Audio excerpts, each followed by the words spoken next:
Welcome to the Hiring and Empowering Solutions podcast. This podcast is dedicated to providing the key ingredients to transform your employees into a dream team, creating consistent results in every aspect of your business, including your people, your process, and your profits. Your team empowerment, leadership, business development, communication, hiring, and firing. As some of the country's leading staffing and management consultants, we help business owners, i.e. entrepreneurs, and the team that support them, what we call intrapreneurs, to powerfully connect and work together to grow the business. I am fully aware that today's topic is going to offend quite a few lawyers and law firm owners, but I just need to say this as we are experiencing a crazy time in legal recruiting and legal staffing right now. Probably not since 2008 have we seen such an insane market. It is an employees market. Something happened probably since spring, so early March, where candidates are putting their foot down, and they are putting their foot down hard. They are not willing to make a move unless it is beneficial for them in regards to, first and foremost, energetically and culturally, in addition to financially and benefits and packages and paid time off, their coworkers, the leadership and reputation and direction of the entrepreneur, of the law firm business owner. The quality of questions that we are getting asked from candidates is extraordinary. And the first time, probably in the history of time, we're hearing this from recruiters everywhere, in every industry, healthcare, IT, every space within our private Facebook groups and masterminds and other recruiters that we job share, engineering.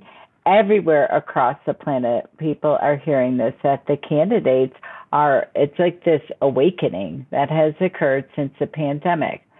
And so many people are like, well, why? Why is this occurring? Some of the things that we are hearing from people in regards to working from home and working remotely now that they're being asked to go back into the office, especially in the legal space. Courts are opening up. We're starting to have more of a normal schedule, getting back to the office, things of that nature. They're looking really hard at where they were pre-pandemic in regards to the energy within the firm. So the questions that we are being asked about culture, or people saying, especially the more senior level, that they're not going to go back into the office, and they're okay if that means that they have to shift to a different area of law. Right now, family law across the country is insanity. We cannot find attorneys, qualified, experienced attorneys in the family law space that are associates. This is not business owners that own their own family law or a partnership within a family law space. But people, since they started working from home, things of that nature, really revisiting the caliber of law. It's heavy, it's hard, it's very emotionally charged, energetic, a lot of pressure, billable hours, things to that nature, and then really, truly the court systems that go hand in hand with that. So today, I'm going to just shoot straight. You attorneys that call me and tell me about your PTO, tell me about your pay, tell me about your benefits or lack thereafter, about your billable hour requirements, about your expectations about people working long hours and weekends and things of that nature, and quote unquote, whatever it takes to get the job done.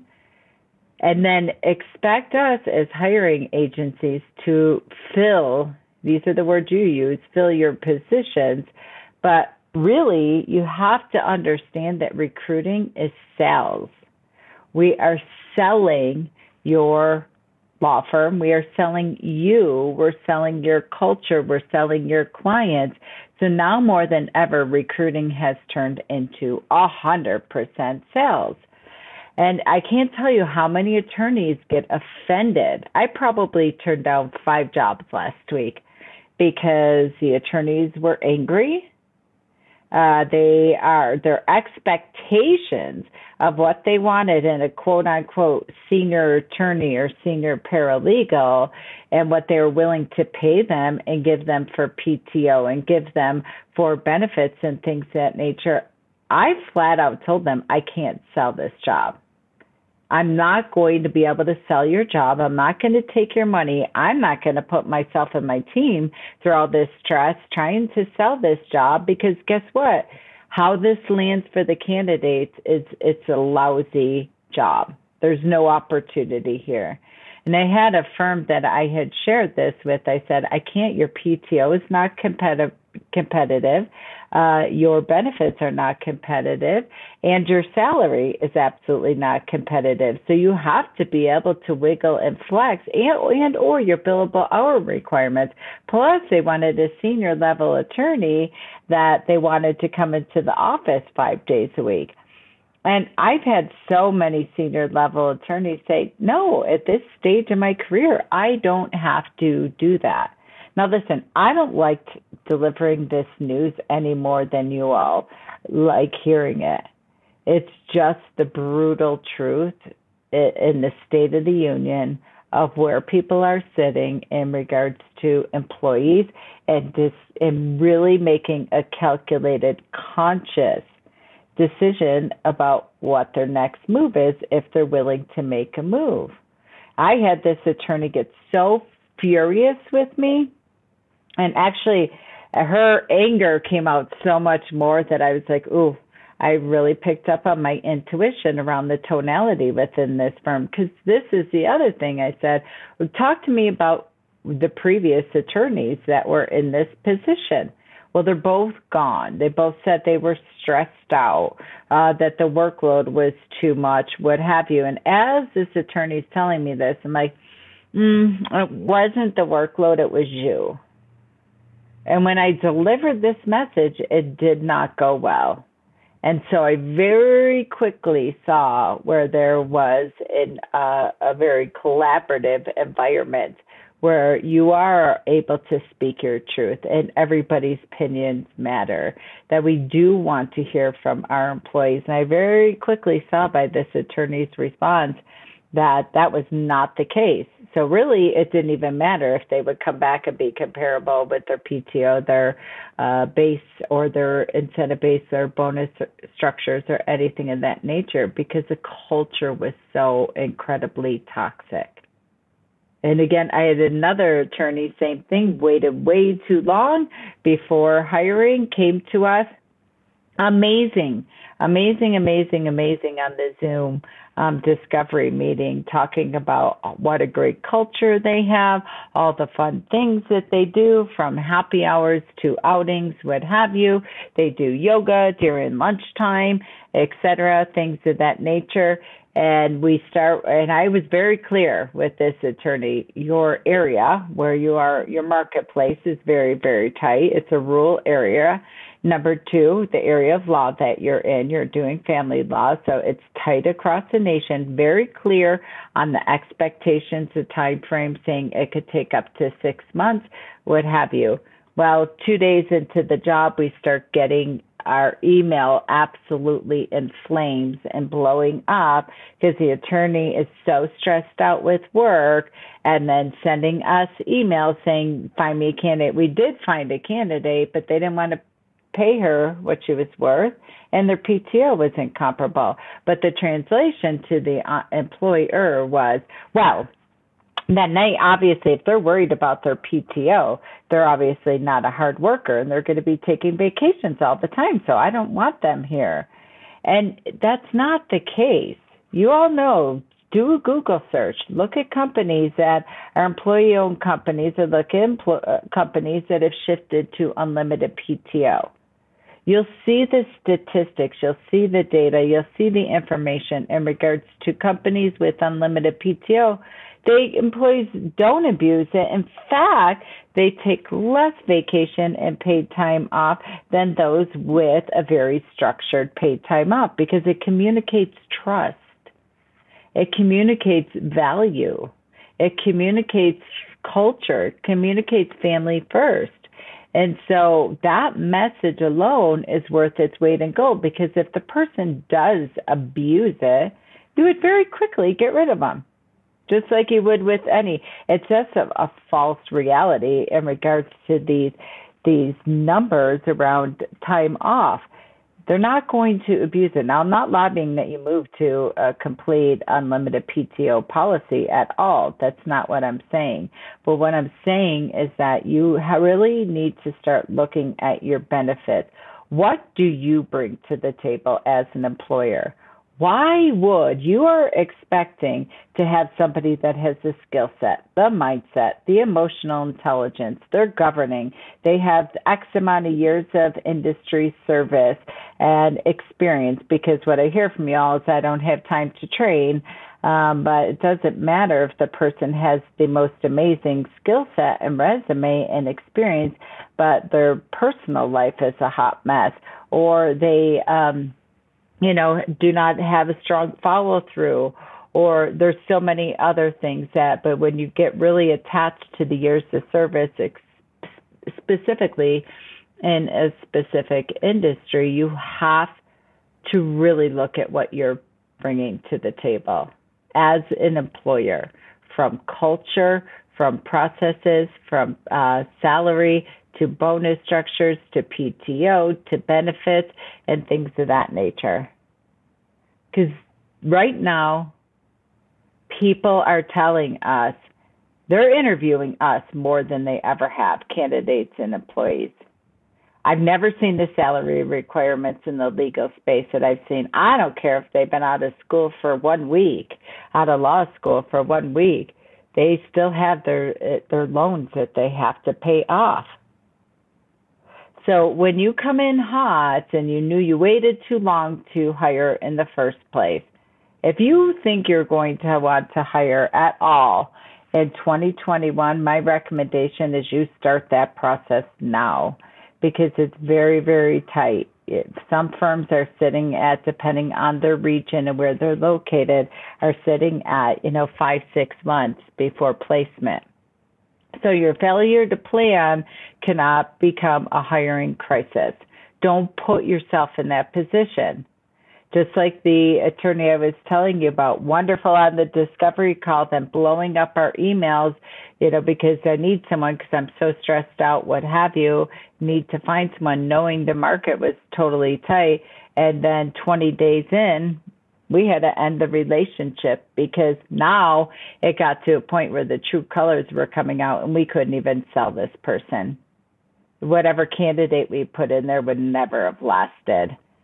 Going through our hiring process, where we're hiring from mindset, emotional intelligence, longevity, autonomy, self-governing. The human stuff is what typically gets in the way. It's not the skill set. It's not the knowledge and our experience. You all know, you've seen very, very competent, very, very educated, very, very qualified attorneys, but from a human perspective, you wouldn't hire them, and not if they were the last option on the planet, because the destruction and chaos they're going to bring to your business. So you really have to look at yourself and your firm and your hiring process and your HR and ask yourself this question.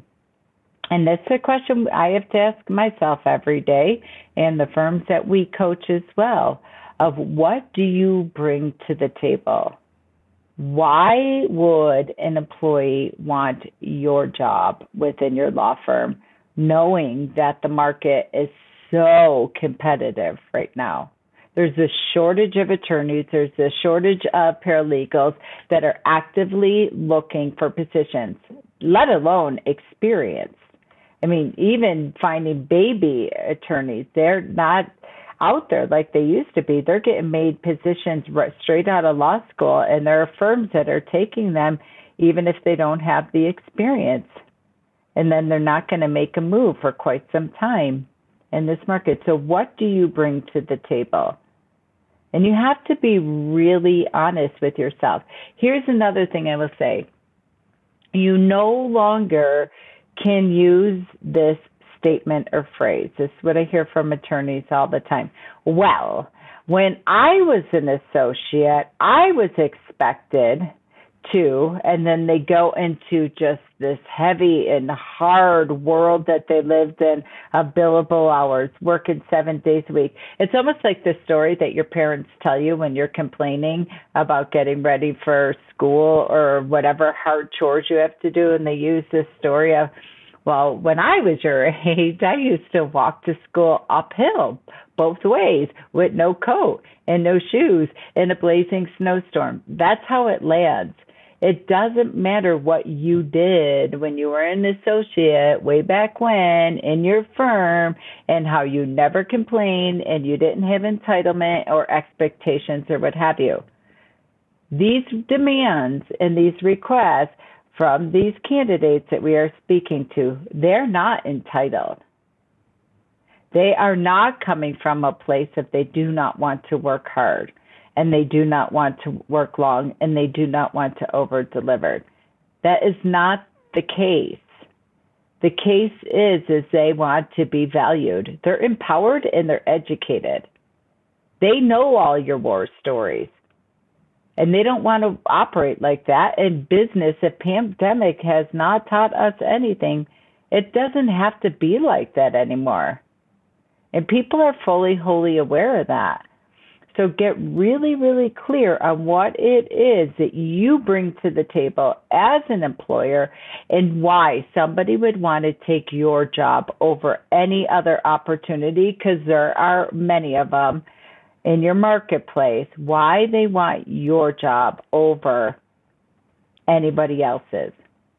And get really clear on that. And if you have to look at up-leveling your PTO, if you have to, and maybe here's a great way too, go to your existing employees in your next weekly stakeholder meeting, ask them, what do they wish that in regards to their benefits and their opportunities would have? And don't go all crazy that, they're going to ask for the sun and the moon and the stars and what have you. But what do you think we have missing in our hiring and our onboarding process and also in our retention process here within our firm? And then be quiet.